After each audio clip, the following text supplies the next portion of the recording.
It's day 2 of the G1 Climax and time to start B Block.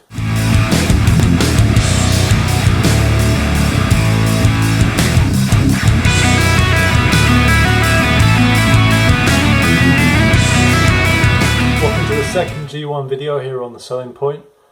First up, thank you for everyone who watched the first one. It got a lot more views than I think we expected.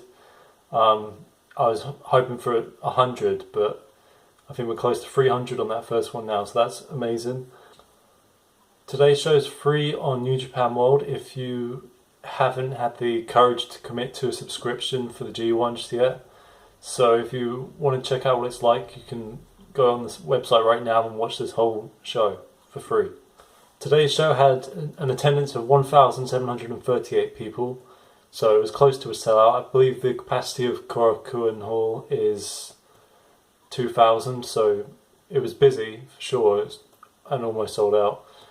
Anyway, let's get straight to it. Opening match was Katsuhiko Nakajima from Pro Wrestling Noah. If you missed the first video, I said I don't know the Noah wrestlers all that well, so bear with me if I get some of the names wrong for the moves.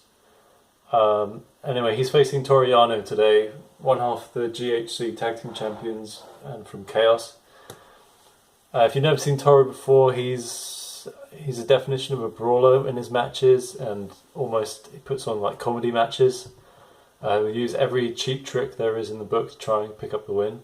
He exposed the turnbuckle early on. He took it to the outside. If you've seen one of his matches before, this is just another one of those. Nakajima used the PK and his brainbuster, which he calls the vertical spike, I believe, to pick up the win and the 2 points. It's a very short 5-7 minute match. I gave it 2 stars. It's difficult to really give it a rating. It's if you've seen these matches before, you know what it's like. Hopefully we'll get to see more of what Nakajima has to offer, at least me, not knowing him very well, on Sunday for day 4. The next match, Kenny Omega from the Bullet Club versus Yoshi-Hashi from Chaos. The crowd were really into this match, and at the start they were really split down the middle there between supporting Omega and Yoshi-Hashi. Omega peeled the matting off the floor at one point, wrapped Yoshi-Hashi like a burrito and performed a springboard stomp onto him, which is one of the highlights, I think, of the match. The real standout sequence had Omega going for 2 running high knees in a row. And then Hashi followed that up with a tornado DDT counter to Omega going for a one-winged angel. And then Yoshi-Hashi hit the Swanton bomb.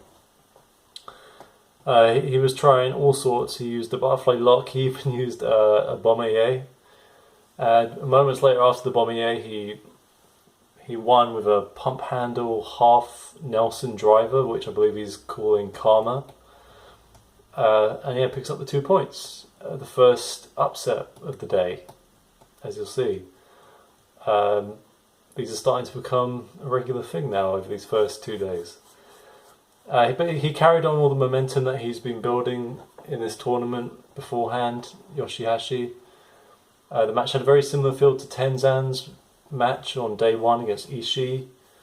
It was really trying to show everything that he can do, like the best of his moveset. I gave it 3.5 stars. It was a good match, really good match. If you're a Yoshi-Hashi fan, it's probably must see. It's probably 4 stars for you. Next up, the Intercontinental Champion Michael Elgin versus Evil from Los Ingobernables de Japón. Elgin also came out with the Lucha Libre Elite World Championship, which I believe is a title recognized by CMLL. And if you know your wrestling, you know CMLL is the world's oldest wrestling promotion after Jim Crockett Promotions folded.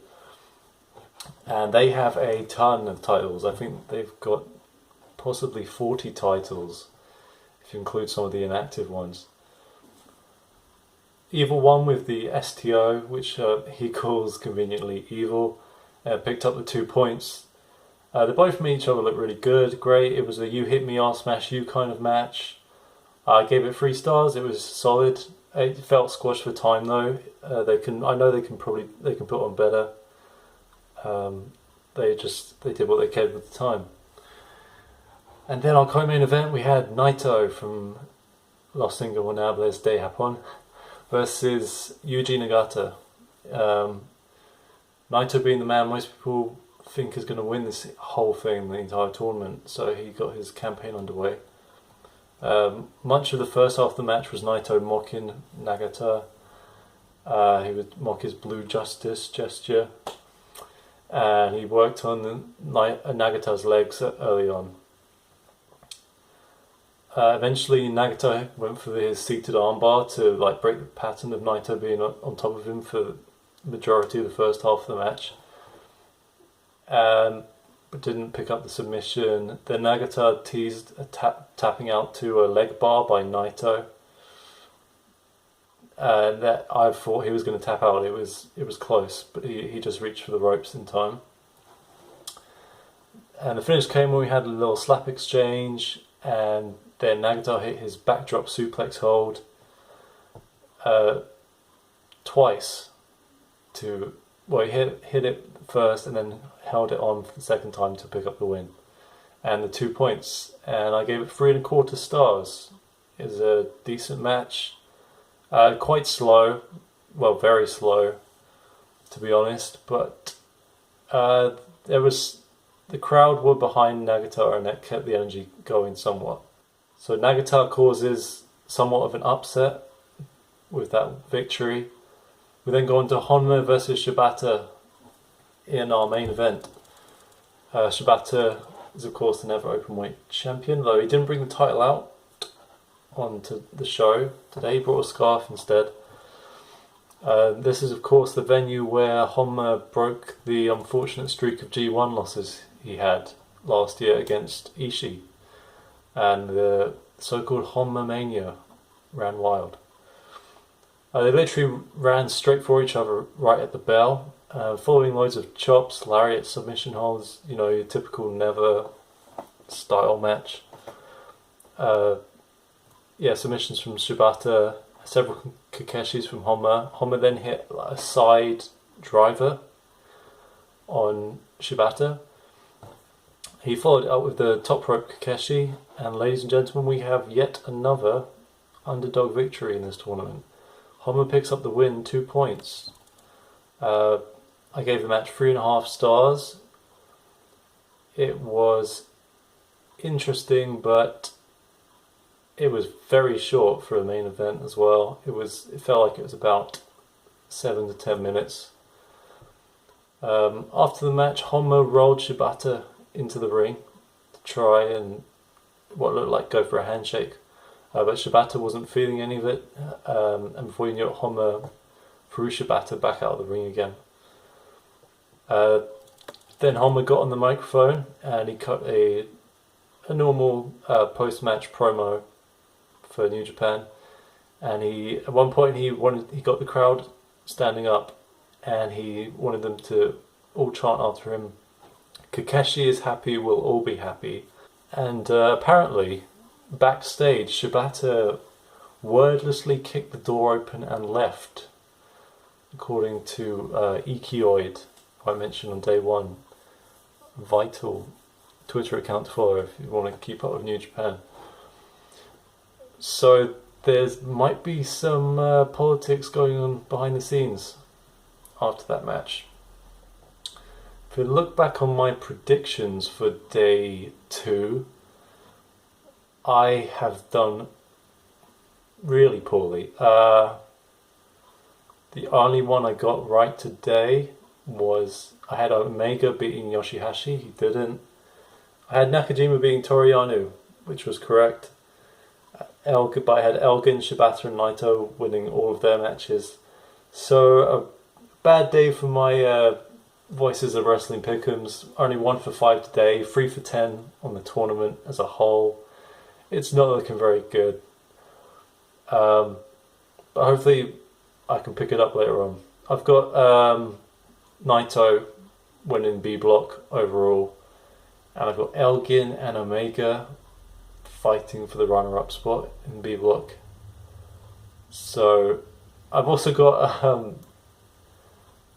I've got Nagata on 2 points, so he can't win another match if I want to do well in this tournament. Honma's on about 4 points as well, so he can only win one more match. So if we look back at the show as a whole, there's definitely a pattern happening where we've got underdogs winning the major matches on these first 2 days. I did say in the first review that New Japan like to sometimes make it seem like the underdogs are going to do much better than they do in the very end. It'd be interesting to see where Honma goes from here, considering he won, what was his last match last year of the tournament, and now he's won his opening match, so it'll be interesting to see what happens there. If I had to grade the show, I would probably give it a B. There was no matches that stood out. There's nothing, for me there was nothing that touched 4 stars. Definitely compared with the day one show, there was nowhere near as much energy. We should have expected it though, by the fact that it was free on New Japan World. I mean, you're not going to give away something amazing for free, are you? Anyway, looking forward to day 4. The next matches for B Block. You've got Toru Yano versus Kenny Omega. That should be quite interesting. That has potential to be the most hilarious match you see this year, knowing both of them and their charisma. Elgin versus Naito. That should be really good. Really interesting match. I said on day 1, a lot of Elgin's big matches I feel like are going to change the tide of the block. You got Nagata versus Evil, Honma versus Yoshi-Hashi, and Shibata versus Nakajima should be really interesting. I've seen a lot of people online saying that. Really looking forward to that match. So I would guess that the main event is the one to look out for on that show on Sunday. But tomorrow, A Block. I think I've got to say the match I'm looking forward to the most is definitely Okada versus Sanada tomorrow. We saw what Sanada could do on day 1, and Okada doesn't need explaining. He's one of the best wrestlers in the world today. Thanks for watching day 2. Stay tuned for day 3 tomorrow. We've got 4 straight days, I think, of the G1 now. Please let me know what you like, what you want to see more of. And yeah, I'll see you tomorrow in several hours' time. Peace.